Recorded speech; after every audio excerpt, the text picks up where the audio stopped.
Você é uma daquelas pessoas que repara sempre na aparência de quem te atende em uma loja, empresa ou no serviço público? Se incomoda com a roupa do funcionário ou se ele usa cabelo comprido, barba ou tatuagem? Saiba que em muitas empresas o visual pode ser um problema para o trabalhador. Este é o tema do nosso programa, que começa agora.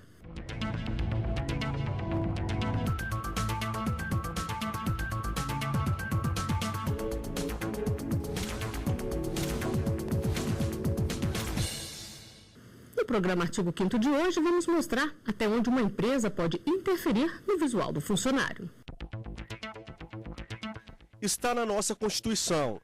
São invioláveis a intimidade, a vida privada, a honra e a imagem das pessoas. E a lei também assegura a indenização pelo dano material ou moral provocado pela violação desse direito.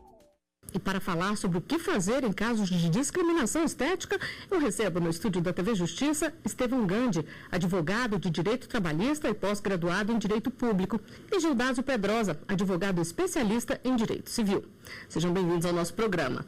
Doutor Gildásio, eu gostaria que o senhor começasse explicando para a gente o que caracteriza discriminação em relação à estética da pessoa. O que é discriminar?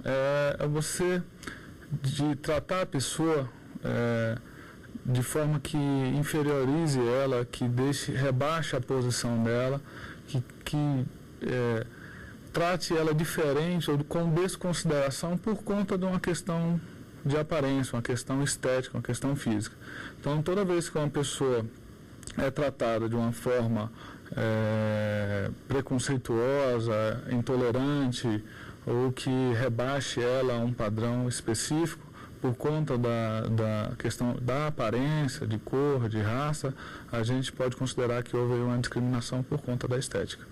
Doutor Estevão, isso vai contra o que diz a nossa Constituição, que garante a inviolabilidade do direito da imagem, da honra e da privacidade das pessoas? Com certeza, a Constituição Federal estabelece essa igualdade, estabelece como objetivo fundamental a não discriminação por conta de raça, de sexo, às vezes a religião e tudo mais. E é um ponto a ser debatido constantemente. O fato é que a nossa legislação não trata especificamente, de uma forma muito clara, o que seria essa discriminação estética. Então, a gente tem só um parâmetro geral e cada caso concreto a gente tem que fazer um enquadramento para ver o que efetivamente ocorreu e se houve ou não essa discriminação. Bom, incompetência ou aparência? O que vale mais na hora de contratar alguém? As empresas podem até exigir certa padronização dos funcionários, mas para isso é preciso ter uma boa justificativa. Ana Paula tem orgulho dos seus cabelos crespos. Já usou vários penteados, cachos, black power e agora rastafari. Mas afirma que não é fácil montar seu estilo e sofre preconceito desde criança. Você percebe os olhares hostis, né? Os olhares atentos, como se soasse algo agressivo. Fazia estágio numa empresa privada e tinha um padrão desde o uniforme da empresa até algumas condutas. E daí o meu chefe imediato, de uma maneira muito sutil, muito delicada, na época eu vi com esses olhares, hoje eu enxergo isso, né, de uma outra forma. Perguntou se eu não poderia padronizar, né, ele usou essa palavra. Você não pode padronizar, ficar igual as meninas. E daí ele citou padronizar, por exemplo, o cabelo, a maquiagem. As empresas podem exigir uma padronização no visual dos funcionários, desde que exista uma justificativa razoável, como, por exemplo, a higiene na produção de alimentos. O que não pode é causar discriminação. Este advogado explica que estar acima do peso, cor, estilo de cabelo não podem ser motivos de demissão ou critérios de contratação. Isso aí você já há um extrapolamento desse poder diretivo do empregador e acaba gerando uma discriminação que é proibido pela Constituição e pelo ordenamento jurídico. Doutor Estevão, as empresas costumam interferir muito na aparência dos funcionários? Que tipo de local isso acontece mais? Olha, normalmente onde se tem um contato direto com o público, com a clientela, a empresa exige um padrão. Agora, quando não tem esse contato, a empresa deixa mais o trabalhador à vontade. O fato é que a Justiça tem aceito uma padronização desde que você não ultrapasse aquilo que seria razoável para o exercício da função. A partir do momento em que isso acontece, aí traz um problema de discriminação e automaticamente esse trabalhador tem direito de buscar as suas pretensões, os seus direitos e assim ser amparado pela própria Constituição Federal. Doutor Gildásio, no caso do trabalhador que ele se sente discriminado, aí ele pode buscar uma indenização ali por danos morais e até materiais também? Claro, toda vez que ele se sentir ofendido, quando ele achar que esse critério da razoabilidade, como o Dr. Estevão colocou, foi ultrapassado, houve uma violação da sua dignidade, ele pode procurar um especialista que vai dar um parâmetro para ele e buscar, se for o caso, a indenização por danos morais. Ele tem o direito à reparação por isso, porque em determinadas situações, essa imagem, às vezes, que o empregador quer manter da empresa, do contato direto com o cliente, é normal, está dentro do jogo, né, do contrato de trabalho, mas não pode existir excessos. Esses excessos é que tem que ser modulados de acordo com os princípios da razoabilidade, da dignidade da pessoa humana, para que não haja um excesso. E o que pode ser considerado aí um excesso? Por exemplo, implicar com uma barba ou o cabelo um pouco mais comprido é um excesso ou não? Vai depender sempre da análise do caso concreto. Se o empregado não tem contato com o público direto, se aquela barba que ele utiliza, ou o penteado, ou a coloração do cabelo, não interfere no desempenho dele, qualquer interferência nesse sentido passa a ser considerada incorreta, porque o que importa para o empregador é a prestação do serviço. Se essa está sendo adequada e não está tendo interferência por conta da questão do visual do empregado, não há sentido qualquer interferência nele. É até interessante fazer uma ressalva que as instituições bancárias implicam muito com barba. Então, eu já vi inúmeros casos nos tribunais regionais do trabalho do país inteiro, onde os trabalhadores buscam na justiça uma reparação por essa questão moral, porque ultrapassa o limite da competência, é mais ou menos assim. Então, esse trabalhador busca, dizendo que aquilo ali não interfere na prestação do serviço dele e não influencia nessa prestação e na própria competência dele. E eu confesso que inúmeros julgados, posso te dizer praticamente a maioria, que efetivamente condenou essas instituições bancárias a não exigirem com que esse trabalhador ele tenha que cortar a barba, retirar por completo, ou a questão de um cavanhaque também. Agora, se já está descrito ali no manual da empresa, se o funcionário já é avisado ao ser contratado de que ele tem que seguir alguns padrões, como até, por exemplo, não usar barba, aí é diferente? Vai depender da prestação de serviço. Às vezes, o próprio manual da empresa, a própria norma interna estabelece de forma discriminatória, de forma ofensiva. Então, ela está restringindo a liberdade do próprio trabalhador. Não é porque já tem previamente estabelecido na norma da empresa que necessariamente eu tenho que cumprir.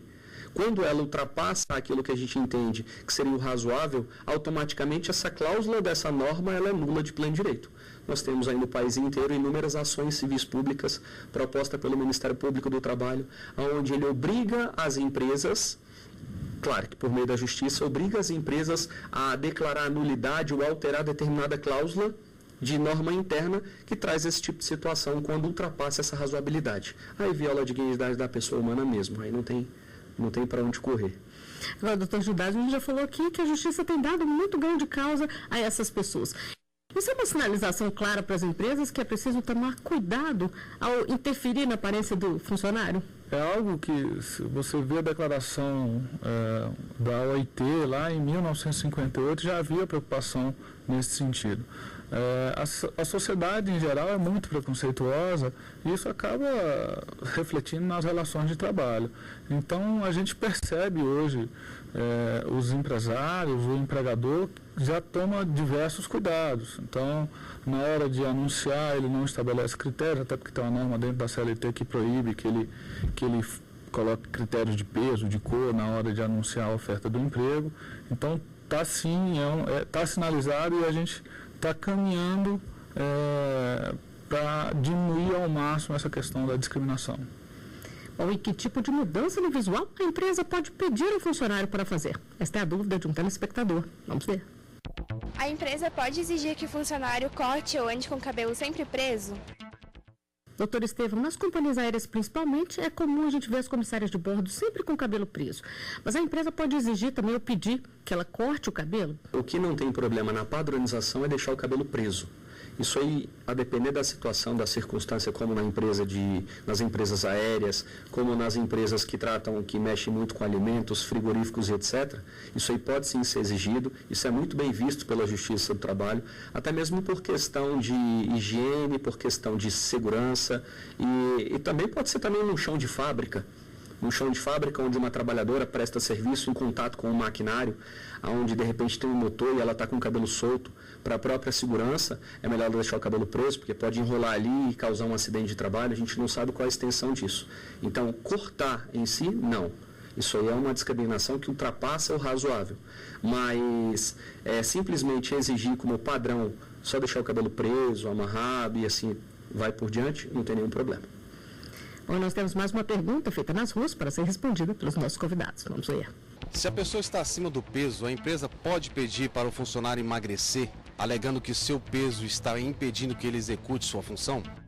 Doutor Judásio, o peso tem sido um problema? As pessoas são muito discriminadas por isso? Tem sido. A gente vê muitos casos relacionados ao peso, onde há uma cobrança da empresa para que aquele empregado mantenha um peso ou que reduza o peso.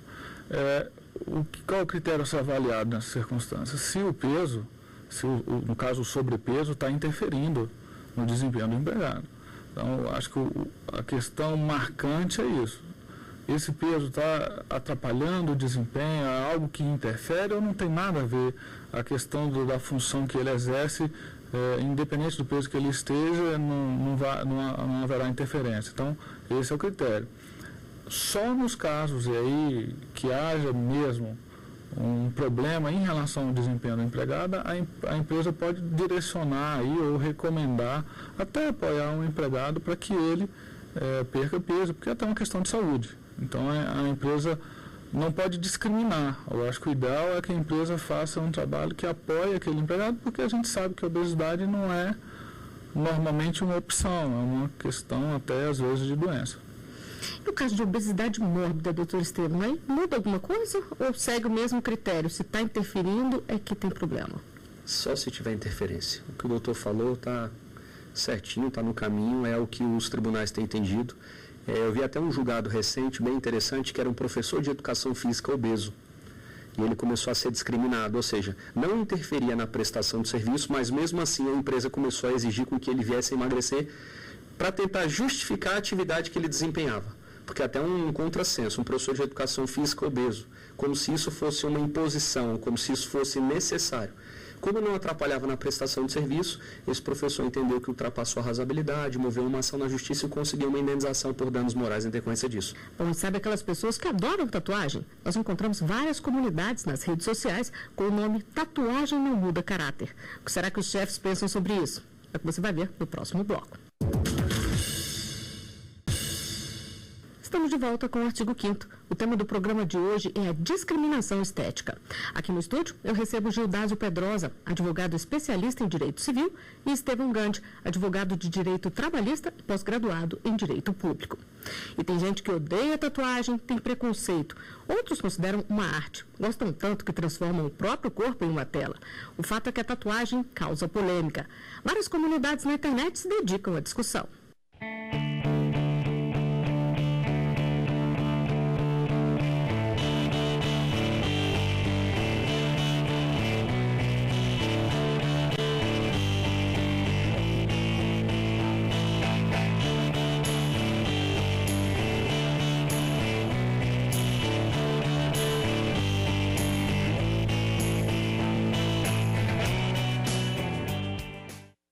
Doutor Judásio, tatuagem ainda gera muita polêmica, ainda gera muito preconceito mesmo? A gente percebe que isso diminuiu bastante nos últimos anos e há uma tolerância maior da sociedade em geral, mas o preconceito ainda permanece e também nas relações de trabalho.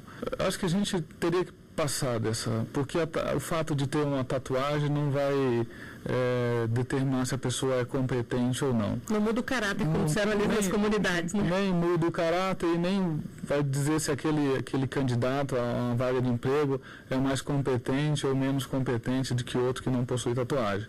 A questão é que, às vezes, o empregador ele está preocupado com a impressão que o seu cliente vai ter. e ciente desse preconceito que ainda tem na sociedade, às vezes prefere não contratar ou não ter ali na linha de frente do negócio dele alguém que está com uma tatuagem, porque sabe que algum cliente dele pode se incomodar. E, infelizmente, isso ainda acontece. Doutor Estevão, agora tem gente que abusa da tatuagem, que tem tatuagem pelo corpo todo. Aí pode ser um problema? O fato é que determinadas tatuagens, quando elas são feitas, elas podem causar um certo alvoroço. Imagine só um cliente chegando dentro de uma empresa onde o rosto do trabalhador está todo tatuado. Ele vai chamar mais atenção do que o próprio empregador, o próprio produto da empresa. Então, há uma inversão de valores a respeito disso. Recentemente, uma empresa me consultou a respeito disso, onde um trabalhador ele tinha uma tatuagem muito aparente de uma torcida organizada em São Paulo. Isso aí, consequentemente, pode trazer um problema para dentro da empresa. Se o outro torcedor vai lá, né? A torcida contrária, o rival, começar a observar aquela tatuagem, a gente vê no noticiário todos os dias que tem um quebra-quebra geral. Então imagine o que isso pode acontecer dentro de uma empresa. O outro tinha uma suástica pintada, tatuada na bochecha. Então, tem gente que tem uma certa discriminação. Outros grupos rivais também vão entrar em choque. Então, isso aí pode ser um motivo para, de repente, se tiver previsto na norma interna da empresa e o trabalhador sabia da norma, ele fez posteriormente, pode ser um motivo de dispensa por justa causa? Sim. A gente aqui também não tem que só necessariamente proteger sempre o trabalhador. Também tem que agir dentro da razoabilidade para ver se aquilo ultrapassou os limites que seriam razoáveis, ponderáveis, e no final das contas pode acarretar um prejuízo para o trabalhador, uma dispensa. Bom, e será que no trabalho a tatuagem pode ser sempre um problema? Em um processo seletivo, a empresa pode perguntar se eu tenho tatuagem e usar isso como critério de eliminação? Doutor Estevão, pode ser um critério de eliminação? Se não for aparente, não tem nenhum problema. É aquilo que a gente falou, vai depender muito do caso.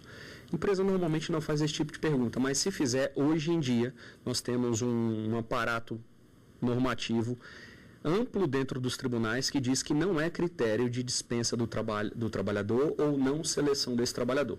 Doutor Gidásio, e quando a discriminação acontece por parte de um colega de trabalho, quem é responsabilizado? O próprio colega ou a empresa? Ambos, porque de certa forma o empregador, embora não esteja promovendo a discriminação, ele tem uma responsabilidade aí subsidiária de dirigir isso.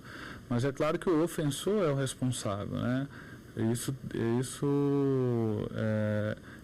pode gerar uma indenização, uma responsabilização e até um motivo de demissão por parte da empresa daqueles colegas que estão praticando ali a discriminação. Então, é um fato que deve ser denunciado pelo empregado ao seu patrão, ao seu empregador, para que ele tome providências. Aí a omissão dele, nesse sentido, é que poderá imputar a responsabilidade. Bom, e o que dizer da forma de vestir dos funcionários? Eu gostaria de saber se as empresas podem limitar os funcionários a usarem apenas trajes sociais. Doutor Estevão, como é que funciona? A empresa pode exigir isso? Pode sim, não tem nenhum problema. Se a empresa delimitar especificamente qual que vai ser esse traje de determinada cor, como se fosse um uniforme, a empresa tem que disponibilizar isso para o trabalhador. Mas não tem nenhum problema delimitar que tipo de uniforme que ele vai querer utilizar, que tipo de traje que deve ser utilizado. Quando a empresa não adota um padrão, o trabalhador muitas vezes ele sente uma certa liberdade de ir do jeito que ele bem entende. E as mulheres sofrem mais por causa da roupa curta, muitas vezes, e por causa do decote. E o trabalhador, às vezes, também, o homem, ele vai por conta da folga.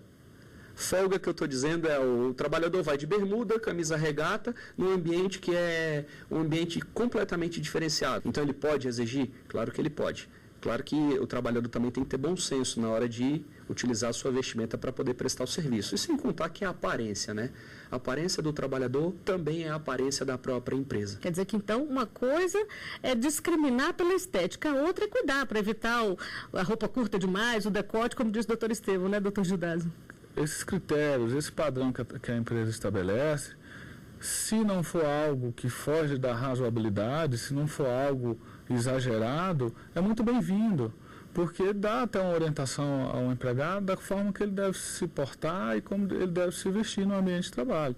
Nós temos que lembrar, ele não está ali a passeio. Durante o trabalho, ele está representando a empresa tem um objetivo, tem uma clientela que tem um perfil específico, Isso tem que ser observado tanto pelo empregador como pelo empregado. É importante também a gente deixar ressalvado que essa conduta discriminatória reiterada em cima daquele trabalhador específico vai fulminando a moral dele. Esse trabalhador vai se sentindo mal ao ponto dele querer pedir demissão e não suportar mais aquele ambiente. Aí a gente entra numa outra seara chamada de assédio moral. É aquela conduta reiterada que visa fulminar a moral desse trabalhador ao ponto dele não suportar mais.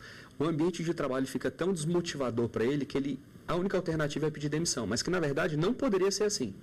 Na verdade, esse trabalhador tem direito de pleitear uma rescisão indireta, que é quando o empregador comete uma falta grave.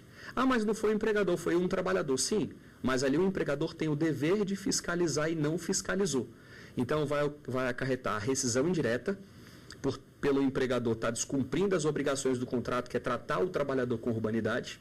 Ele vai passar a ter todos os direitos, além de um pedido de indenização por danos morais em decorrência do assédio. Bom, e a nossa equipe foi às ruas para saber como as pessoas se sentem em relação a esta patrulha sobre aparência. Vamos ver. O funcionário, ele é a visual da empresa.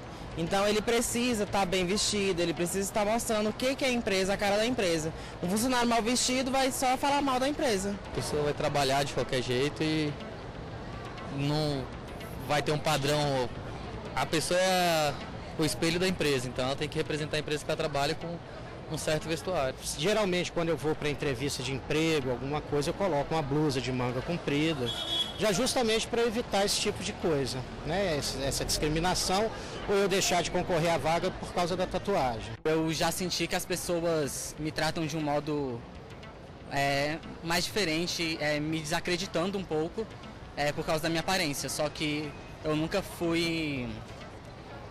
me falaram na cara isso. O que importa é a profissionalidade do funcionário, se ele é capaz, se é eficiente, se é eficaz, não importa na aparência física do funcionário. Doutor Estevão, hoje as empresas e as próprias pessoas já têm mais essa consciência de que o que importa é realmente a competência, o trabalho do funcionário, ou tem crescido o número de ações buscando indenização por conta da discriminação? Não, hoje em dia a gente está evoluído em relação a isso. Não completamente, ainda tem muita discriminação. Só é possível analisar a competência efetiva do trabalhador num processo seletivo quando ele é longo, quando ele exige várias etapas. Senão, infelizmente, a gente ainda fica na fase da discriminação. É o cabelo comprido, é a barba, é o modo de se vestir, é o modo como ele vai tratar com o empregador ou com o entrevistador ali naquele exato momento. Então, tudo isso aí interfere, infelizmente, ainda muito. Agora, doutor Judás, a gente viu ali o entrevistado falando que vê que as pessoas olham para ele com certo descrédito.